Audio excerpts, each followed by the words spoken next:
आखिर क्या हुआ जब एक औरत ने नेवले को जन्म दिया। एक छोटे से गांव में एक किसान रहता था। उसकी 3 पत्नियां थीं, लेकिन किसी से भी उसे संतान की प्राप्ति नहीं हुई थी। इस कारण वह बहुत परेशान रहता था। एक बार किसान का दोस्त किसी काम के सिलसिले में उसके पास आया। बातचीत के दौरान किसान ने अपना दुख अपने दोस्त को बता दिया। दोस्त ने उसे सलाह दी कि गाँव के बाहर एक कुटिया में एक दिव्य संत रहते हैं जो हर समस्या का समाधान कर सकते हैं। उसने किसान से कहा, तुम उनके पास जाओ और अपनी समस्या उन्हें बता दो, वे अवश्य ही तुम्हारी मदद करेंगे। किसान ने बिल्कुल वैसा ही किया। वह सुबह जल्दी ही साधु के पास जाने के लिए रवाना हो गया। साधु के पास पहुंचकर उसने अपना सारा दुख साधु को बता दिया। साधु ने किसान को अपना चिमटा दिया और कहा, मेरे बगीचे में एक आम का पेड़ लगा हुआ है, तुम इस चिमटे को फेंक कर 3 आम तोड़ लेना और उन आमों को अपनी तीनों पत्नियों को खिला देना। किसान चिमटा लेकर साधु के बगीचे में पहुंचा और वैसा ही किया जैसा साधु ने कहा था। उसने बगीचे से 3 आम तोड़े और अपने घर की ओर चल पड़ा। घर पहुंचकर किसान ने अपनी तीनों पत्नियों को आम खाने के लिए दिए। 2 पत्नियों ने तो उसी वक्त आम खा लिए, लेकिन उसकी एक पत्नी जो काम में व्यस्त थी, उसने अपना आम खिड़की के पास रख दिया और काम में लग गई। जब वह काम कर रही थी तभी एक नेवला खिड़की से अंदर आया और उस आम को खाने लगा।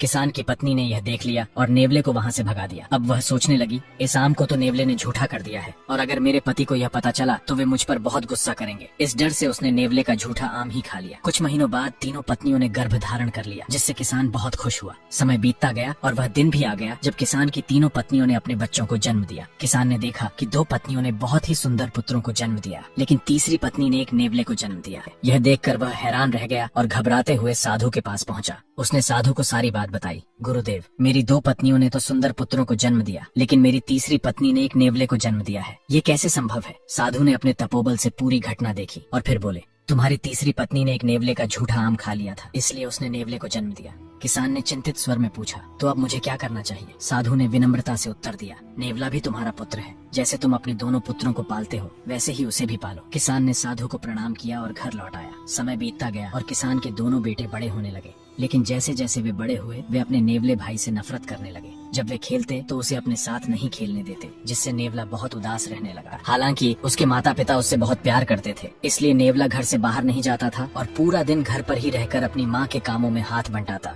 इसके विपरीत किसान के दोनों बेटे घर लौटने पर सामान बिखेर देते और कोई काम नहीं करते। समय बीतने के साथ किसान की तबीयत खराब रहने लगी। एक दिन उसने अपने दोनों बेटों को बुलाकर कहा, अब मुझसे काम नहीं होता, तुम्हें ही अब कमाने जाना होगा। इस पर दोनों भाइयों ने कहा, हम काम पर जाएंगे, लेकिन हमें 2 घोड़े चाहिए ताकि हम सवार होकर यात्रा कर सकें। किसान के पास और कोई चारा नहीं था, इसलिए उसने उनके लिए 2 घोड़े मंगवा दिए। दोनों बेटे घोड़ों पर सवार होकर निकल पड़े। नेवले ने यह सब देखा और अपने किसान पिता से कहा, पिताजी, मैं भी कमाने जाऊंगा। पिताजी ने नेवले से कहा, तुम अभी बहुत छोटे हो, अगर तुम्हें घोड़े पर भी सवार करूं तो तुम उसे चला नहीं पाओगे। नेवले ने जवाब दिया, पिताजी, मेरे पास मेरी खुद की सवारी है। यह कहकर नेवला अपने कमरे से एक बिल्ली लेकर आया और बोला, पिताजी, मैं अपनी बिल्ली पर सवार होकर कमाने जाऊंगा। पिताजी ने नेवले को आशीर्वाद दिया। आशीर्वाद लेकर नेवला बिल्ली पर सवार होकर चल पड़ा। कुछ ही दूर जाने के बाद नेवले को महसूस हुआ कि बिल्ली बहुत धीरे चल रही है। उसने सोचा, अगर बिल्ली इतनी धीरे चलेगी तो मैं अपने भाइयों तक नहीं पहुंच पाऊंगा। नेवले ने दिमाग लगाया और एक सुई निकालकर बिल्ली की पूंछ के पास चुभा दी। सुई चुभते ही बिल्ली को तेज दर्द हुआ और वह तेजी से दौड़ने लगी। कुछ ही समय में वह किसान के दोनों बेटों के पास पहुंच गई। अब नेवला भी अपने दोनों भाइयों के पीछे पीछे चलने लगा। चलते चलते किसान के दोनों बेटों को भूख लग गई। उन्होंने देखा कि कुछ ही दूरी पर रसीले खजूरों का एक पेड़ लगा हुआ है, जिस पर बहुत सारे खजूर लटक रहे थे। दोनों भाई खजूर के पेड़ के पास गए और घोड़े पर बैठकर बहुत सारे खजूर तोड़ लिए। भाइयों को खजूर खाते देख नेवले का भी मन ललचाने लगा। उसने कहा, मुझे भी थोड़े खजूर दे दो, लेकिन दोनों भाइयों ने नेवले का मजाक उड़ाया और उसे खजूर नहीं दिए। नेवला इस बात से गुस्सा हो गया। उसने फिर से सुई निकाली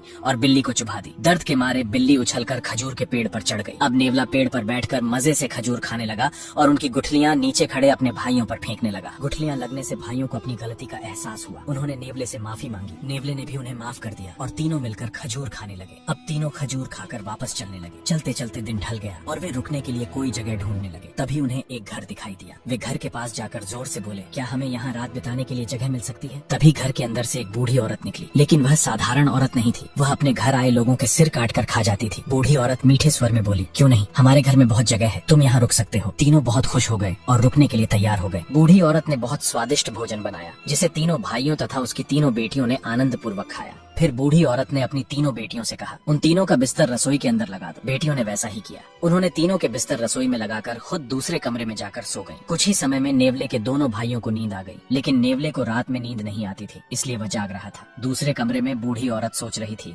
लगता है वे तीनों सो गए हैं, अब मुझे चलना चाहिए। फिर वह रसोई के अंदर गई। बूढ़ी औरत को देखकर नेवला सोने का नाटक करने लगा। बूढ़ी औरत को भी यही लगता है कि तीनों गहरी नींद में हैं। वह रसोई के अंदर से सब्जी काटने वाला चाकू निकालती है, जिससे वह अक्सर अपने घर आए लोगों के सिर काट दिया करती थी। लेकिन इस बार चाकू में धार नहीं थी, इसलिए वह उनके पास ही बैठकर चाकू को तेज करने लग जाती है। नेवले को बूढ़ी औरत के इरादों का पता चल जाता है। वह धीरे धीरे अपने भाइयों के कान में फुसफुसाकर उन्हें जगाने की कोशिश करता है, लेकिन वे गहरी नींद में होने के कारण नहीं उठते। नेवले को चिंता होने लगती है कि अगर उसके दोनों भाई नहीं उठे तो यह बूढ़ी औरत उन तीनों को मार डालेगी। तभी नेवले के दिमाग में एक युक्ति आती है। वह जोर जोर से गाना गाने लगता है। डाकन राड छुरी पलारे नोलियों राजा जागे रे। नेवले का गाना सुनकर उसके दोनों भाई जाग जाते हैं। बूढ़ी औरत ने जब यह देखा तो वह बोली, ऐसा कुछ नहीं है बच्चों, कल सब्जी काटनी है इसलिए चाकू तेज कर रही हूँ, तुम सो जाओ। यह कहकर बूढ़ी औरत घर के बाहर बैठकर चाकू की धार तेज करने लगी। नेवले ने अपने दोनों भाइयों से कहा, मुझे इस बूढ़ी औरत के इरादे ठीक नहीं लग रहे, ये आज रात हम तीनों को मारने वाली है। नेवले के दोनों भाई डर गए और उससे बोले, तो हमें क्या करना चाहिए? नेवले ने कहा, पास के कमरे में बूढ़ी औरत की तीनों बेटियां सो रही हैं, हम उनकी जगह सो जाते हैं और उन्हें यहाँ सुला देते हैं।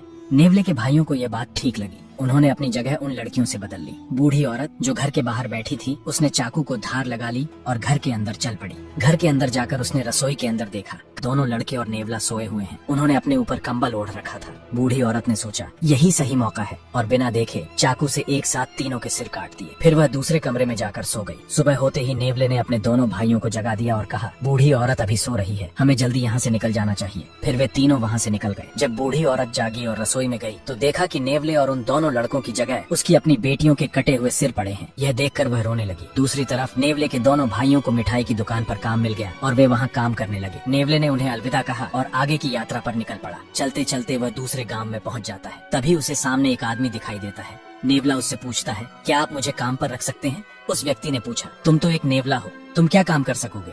नेवले ने कहा, आप कोई भी काम बता दीजिए, मैं वह कर लूंगा। व्यक्ति ने कहा, ठीक है। ये कहकर उसने नेवले को अपने साथ लिया और अपने घर की ओर चल पड़ा। घर जाकर उस व्यक्ति ने अपने बच्चे को दिखाते हुए कहा, यह मेरा बेटा है, जब मैं काम पर जाऊं तो तुम इसका ध्यान रखना और इसे खाना बनाकर खिला देना। यह कहकर व्यक्ति अपने काम के लिए चला गया। नेवला भी रसोई में जाकर बच्चे के लिए खाना बनाने में लग गया। नेवले को खाना बनाते देख बच्चा उसके पास पहुंच गया तो नेवले ने उसे खाना खिलाया। जैसे ही शाम ढली वह व्यक्ति अपने घर आ गया, खाना खाया और सो गया। लेकिन नेवले के लिए थोड़ा सा भी खाना नहीं बचा। पूरी रात नेवला भूखा ही सोता रहा। अगले दिन वह व्यक्ति फिर से अपने काम पर चला गया और नेवला भी घर के कामों में लग गया। जब वह खाना बना रहा था तभी किसी ने दरवाजा खटखटाया। नेवले ने दरवाजा खोला और देखा कि एक सुंदर लड़की चीनी मांगने आई थी। नेवले की नजरें उस लड़की से हटने का नाम ही नहीं ले रही थी। लड़की ने धीमी आवाज में पूछा, मैं आपके पड़ोस में ही रहती हूँ, आज हमारे घर पर चीनी खत्म हो गई है, क्या आप थोड़ी चीनी दे सकते हैं? नेवले ने मुस्कुरा कर कहा, क्यों नहीं, हमारे घर में बहुत चीनी है, आप जितनी चाहे उतनी ले सकती हैं। ये कहकर नेवले ने बहुत सारी चीनी थैली में डालकर उस सुंदर लड़की को दे दी। लड़की भी नेवले के व्यवहार से बहुत खुश हो गई और उसे अलविदा कहकर चली गई। नेवला फिर से अपने काम में लग गया। जैसे ही शाम ढली वह व्यक्ति घर आया। बेटे ने उसे नेवले की सारी बातें बता दी। ये सुनकर व्यक्ति को बहुत गुस्सा आया और उसने गुस्से में नेवले की पिटाई कर दी।